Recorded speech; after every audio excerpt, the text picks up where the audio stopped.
Hey everybody, hope you're all doing well. My name is Steven and this is the Storytime channel. Today we have some entitled parent stories and our first story of the day is by BrigadoonRoseFall. It's basically my wedding. So this is a story about my sister-in-law's mother that happened just over 8 years ago. My sister-in-law brought this up during a family Zoom call, to which one of my nieces immediately asked for me to write it up here. It's taken a few days since the call to get it all typed. I've ended up with a monster wall of text, but I tried to cut a lot out of it too. Cast for this will be myself, Alice the sister-in-law, Helen, Alice's mother, our entitled mother, Ron, Alice's husband, and my brother, Fred and George, two of my other brothers. To set the scene, the wedding was set to happen on a farm run by my Aunt Rose. This farm is set up to be photo ready for wedding and events that people wish to have there. It comes with a hefty price tag for a rental, and for her gift to Ron and Alice, Aunt Rose donated the venue and the on-site lodge for all of the guests. Her children donated their time to clean and set the venue up. Her husband donated his cooking ability. Other family members provided the ingredients, and there wasn't a whole lot for the bride and groom to actually pay for. The wedding dress was made by Alice, her sister, and two of our cousins. The most expensive thing the pair purchased were the rings. Most people would be happy to spend so little for a wedding, but the mother of the bride was a problem from day one. She had to have her say in everything. Just no one listened. It wasn't her day, it was Alice's day. She got progressively more angry as the family went with Alice's choices and not her ideas. Alice got to design everything, including the wedding cake. Due to her own allergies, she did not want any coconut on her cake. Pretty straightforward request, right? She had plans for a beautiful naked cake decorated with berries and a very nature-based look. The family adored Alice, but it was very clear that without needing to say anything, we all tuned out Helen and her terrible demands. Alice had ordered sunflowers and an array of orange and yellow roses and other flowers. They arrived before the rehearsal dinner and were put in the walk-in fridge to keep them looking good for the following day. Helen got very emotional when she saw the flowers that night. Fred said he had a bad feeling in his gut when Helen went off just before the rehearsal started. He didn't get to stop her or catch her, but she'd gone into the kitchen and snapped the heads off of the sunflowers. Helen didn't want sunflowers in her daughter's wedding photos. To not stress out the bride or groom, Fred put a text out to the family that had supplied the flowers. He explained that he'd left the rehearsal about 6 minutes after Helen had and found the sunflowers all beheaded. The family member agreed to replace all of them and come over extra early before the wedding with the needed flowers. She also requested that he save the sunflower heads and they could do something with the beheaded ones on the dining tables for the reception. Crisis 1 averted. However, while Fred was dealing with the sunflowers, I was dealing with another crisis altogether. Helen was standing off to the side of the event after finishing the meal. She was on the phone and, like my brother, I found a feeling of wrongness in my gut, so I wandered to listen in. She was talking to her husband, Alice's stepfather, on the phone. She was saying what a great surprise this would be for Alice and how excited Alice would be to see her stepfather. I stepped into Helen's space and told her point blank if that man showed up, he would be leaving with more holes than God intended. Helen scoffed off the threat until she saw the look in my eyes. She told her husband that she would call him back before hanging up. She told me that she could invite her husband. After all, it was thanks to him Alice even met her future husband. She would be so thrilled to have him walk her down the aisle instead of Alice's own father. It was only right after all. Who wouldn't want someone who abused them so badly they ran away and got rescued by a stranger at their wedding? I looked over my shoulder and made eye contact with George. He sensed the brewing trouble and responded in the way only George ever responds with. He brought her a fruity, sweet drink and asked if there was a problem. She drank down the drink as she told him her woes of how I was so cruel to her. He patted her arm and took her off to the side where he proceeded to keep her glass very full. I went and warned my uncle to shut the gate prior to the wedding, and when he found out what was going on, he insisted he would keep one of his sons by the front gate just in case. The party was winding down as the bride and groom separated for the evening. George kept filling up the woman's glass, talking to her as if he was the most sympathetic person to her woes. The drunker Helen got, the more she spilled. She admitted about the sunflowers because they were such an ugly flower and her daughter didn't know better. However, around drink 4, she admitted that she'd fixed the stupid cake she'd seen in the fridge. George acted like he hated the cake as well to get out what he could from her, as he found out this woman had wanted coconut cake, the thing her daughter was allergic to, badly allergic to. Turned out she had bought a few tubs of coconut frosting from the store and spread it over the base cake layer. It was around 3 a.m. when this revelation came out. George kept piling her with drinks as he led her towards the room she was staying in. He told the family via a text to check the cake immediately. Once he got her into bed, with the plan to let her just sleep through the morning wedding, she blabbed about how bland the food had looked and she'd made it all better. Then she passed out without further explanation. All of the food was being inspected by the family as Aunt Rose, her husband, and kids set to work with the siblings to fix everything. The cake needed to be remade. The poorly spread coconut frosting had completely ruined the cake. Family members were woken up while the bride, groom, and wedding party were left alone to sleep. George said he would keep an eye on Helen and fix things with her husband. He was going to send the man somewhere completely different from the wedding venue. The family came together with 12 cars, leaving the ranch to go home for various replacements. There was a berry hunt at 4 in the morning, new fish, new bread being made, a new order of steaks being tenderized and marinated along with a dozen other things. One of my cousins was digging up new sweet potatoes while his wife and son gathered fresh eggs. Cars came and went all night.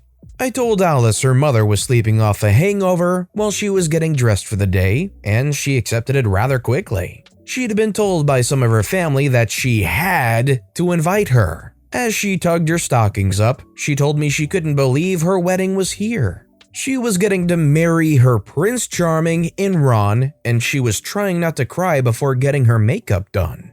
Helen missed the wedding despite her sister and her other daughter trying to wake her up for it. I'm glad to say Alice was in the dark about what happened on her wedding day until she came back from her honeymoon. Who told her what Helen had done? Why, Helen herself. Helen screamed at her daughter the first day they returned from the honeymoon and told her how disappointed she was with the wedding she slept through. She wanted Alice to dress in her wedding dress and take photographs with her mother and her stepfather. Ron put a stop to that real fast. No way was her stepfather ever coming near her again.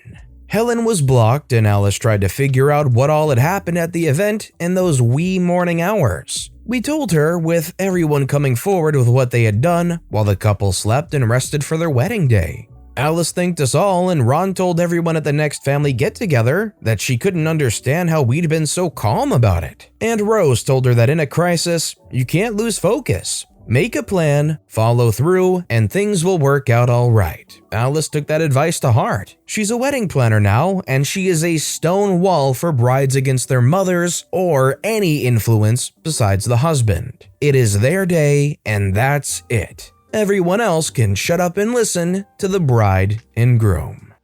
So if there was a day that came along and it was one of the most important days for you and you wanted to have the celebration of your dreams, and your parent was willing to tear it all down because they wanted it celebrated their way, would that warrant completely cutting them off after that point? Let me know in the comments down below. This next story is by Loken89. Karen visits the fish store and swims with them too. So this happened last Saturday, but due to work and a few other commitments, I haven't been able to post until now. I woke up Saturday morning in a really good mood. The sun was shining, my dog was cuddling me, and I had a date planned with an awesome woman I'd been flirting with for a couple of months. As 2021 has already proven though, good things were not meant to be. After getting ready and waiting for our meetup time, I headed out to find that I'd been stood up. It sucks, but in hindsight, I probably should have expected it for reasons I won't get into here, but are valid, and while I'm still annoyed I didn't at least get a cancellation text, I don't hold any ill will and we're still on friendly terms. The day was slightly saved, however, by a friend who knows that I've always loved the ocean and have always wanted a marine/saltwater aquarium. They sent me a link to a good deal on a used tank big enough for some smaller ocean fish. $100 for a 75-gallon tank, which is an absolute steal, so I was extremely excited. I needed to patch a leak or two along a corner, but after doing so and testing it, I was confident it was functional again and headed to the fish store to start getting things needed to set up my tank. Now, for those that don't know, it takes quite a while and a lot of time and work to get a saltwater tank ready before you can even think about putting fish in there. To include treating the water to remove chemicals, then treating to remove chemicals that removing chemicals produces, getting the right pH balance, the precise salt content, precise enough that it's measured to the thousandths of a decimal, and finally adding live sand and rocks, meaning they have bacteria living in or on them that will help the nitrogen cycle of the tank and other things I'm not smart enough to fully understand. Oh, and a heater so it stays the right temperature. Now, I tell you all of this not to bore you with details or because I think internet strangers are interested in my dating life, or more honestly lack thereof, but so you can understand the mindset I had going into the store. I was annoyed, a bit angry because at the time I only knew I'd been stood up and didn't know the reason, and more than a little overwhelmed at the task I had set out to do. In short, while I'm generally an easygoing guy who tries to let things slide, this particular Saturday I wasn't really in the mood to be freaked with, as the kids say, or at least I think they do. Okay, anyway, lengthy backstory I'm sure I'll get plenty of complaints about out of the way, onto the story you came here for. I arrived at the local fish store and before asking for help decided to browse a bit. Important to note, this fish store also happens to have reptiles for sale as well and a side shop of exotic pets like lemurs, parrots, and other smaller creatures that are not for sale but people can pay to feed, take pictures with, etc. It's also a family-owned shop and is known for having really nice and super helpful employees, but that's just a bonus detail. Anyway, while looking around, a few kids were asking their mom what kind of fish some were, who didn't know, so I volunteered the information to them. This led to an older gentleman asking me for some help with some fish, but after learning I didn't work there, he went about his way, no big deal. Then the chime of someone entering the store sounded, followed by the pitter-patter of little feet moving way too fast to be around so much glass, and the sigh of an exasperated woman can be heard. You know that sound that makes the Karen alarms go off in your head? Or the ones that make decently behaved kids think,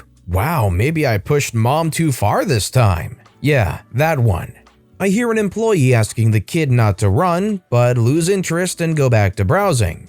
Also important to the story, and another reason the kids shouldn't be running, you know those big koi ponds in the ground some places have? They have one here, with a small wooden bridge going over it, separating the shop from the fish storage. I finally get around to asking for some help and advice on the best way to plan my tank setup as I have to do it little by little because bad financial decisions, such as prioritizing the need to eat and have healthcare over having a savings account, means that I will have to do the setup piece by piece. I'm fine with this, nothing worth having comes easy, or so they say, but I'm worried that this might mean I have to change some things about how I approach the tank build. While speaking with him, I do notice the mother I spoke to earlier, with the nice kids, point in our direction to the Karen of today's subject. She walks up to us as the employee is explaining how to use a hydrometer, the device that measures the salinity of water, or I think more accurately the gravity of the water, whatever that means, and says, my kids want to see your reptiles. He's back there waiting, but I won't get anywhere near those things. No excuse me, no apology for interrupting. Heck, she didn't even wait for a reply. She just spoke over the employee and turned to walk towards the fish tanks holding the bigger fish. At this, the employee gave me a look of shared annoyance, shrugs, and continues explaining to me. I guess the Karen made a round because she eventually came back and saw we hadn't moved and looked pretty mad and looked right at me. Excuse me. Yes, she did actually say it this time. I believe I told you my son needs help. You can finish talking to your friend after you've done your job. At this, the employee starts with ma'am but trails off. I guess I needed to relieve some tension and replied, lady, I don't work here and you'd probably get more help if you tried showing some decency to people. Admittedly, even as I said it, I knew I was only going to make things worse, and for what it's worth, a small part of me did feel bad for poking a bear I knew would be another person's problem. But it just slipped through my filter and I wasn't going to back down now.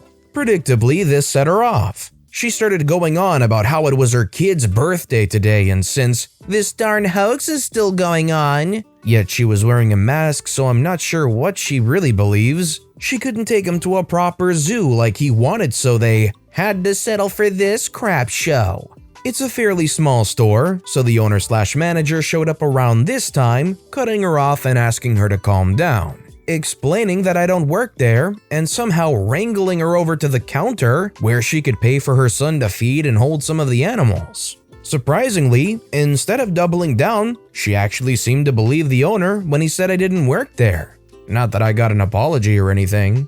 After this, I thanked the employee and let him head to the back to hide from this psycho, and I turned my attention to the reptile room to check out the lizards and turtles. Unrelated, but I absolutely love turtles and tortoises.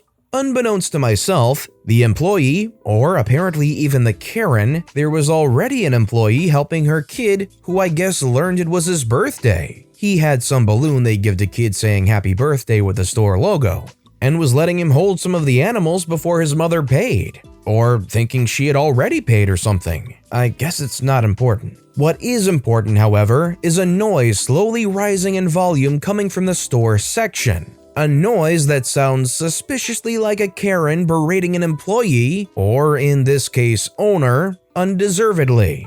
I look to the employee helping the kid to give her a warning look, and see that she has handed this kid a snake to hold. Good size too. Nothing huge, maybe 4-ish feet long, looked to be about the same size as the kid. Sorry, I'm not knowledgeable on snakes enough to know what kind it was. The kid sees me looking at the employee and I guess thinks I was looking at him holding the snake and brings it up so I can see it better. Isn't it cool? I love snakes. I say, yeah, do you have any? Now, readers, I feel at this point it's important for me to say that I was genuinely just trying to be nice to the kid and had no malicious intent at all. Truly, it was his next sentence that sparked my plan. No, my mom won't let me have any. I think she's scared of them. Okay, now I know that I was wrong for what I said next, and I'm probably even an a-hole for getting his hopes up, but please remember that in the background of all this is his mother yelling about not paying so much money and how they should be paying her kid for feeding the animals since he's doing their job.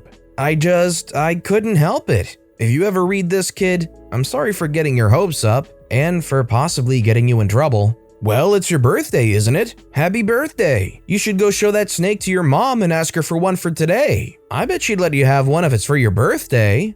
The kid says, really? That's a great idea. I say, yeah, run and let her hold it. Yep, I hear it now. I'm definitely an a-hole. Sorry again, kid. Anyway, the kid takes off, with the employee yelling after him that he can't take the snake out of the room and trying to chase him, but I signal for her to stop and tell her to let it slide this once, and I know I said it with a pretty mischievous smile, so maybe she thought it'd be funny too, or maybe she heard what was going on in the other room. I don't know, but she stopped and watched with me, and oh, it was glorious. The kid runs full tilt towards his mom, snake outstretched to her, yelling, "Mom, look!" over and over. Her yelling at the owner didn't even seem to faze the kid. She looks over mid-rant and sees her kid running at her with this huge snake and loses her crap. Her yelling turns into a scream of terror and she turns the other way to run away from her kid and his newfound scaly friend. But remember that koi pond I mentioned earlier? Remember how it has the bridge going over it to cross into the fish room? Yeah, she missed the bridge.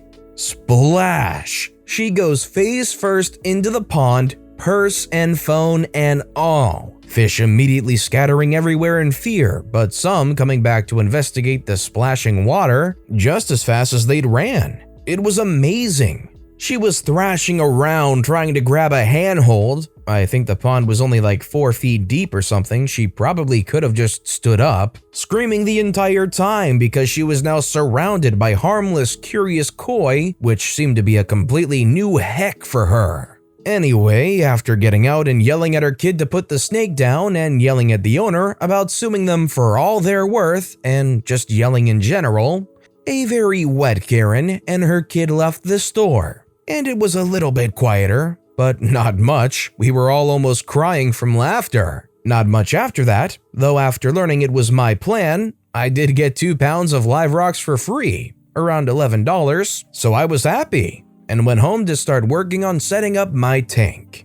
Now I know I was an a-hole to use her kid against her like that, and I do feel bad for it, but honestly, I'd probably do the same thing again given the chance. I visited the store on Tuesday again, and they said they hadn't heard anything from Karen, so they're probably in the clear. Not that I think she'd have any grounds to sue on. I don't know, I'm definitely not a lawyer. Anyway, thanks for reading if you made it this far.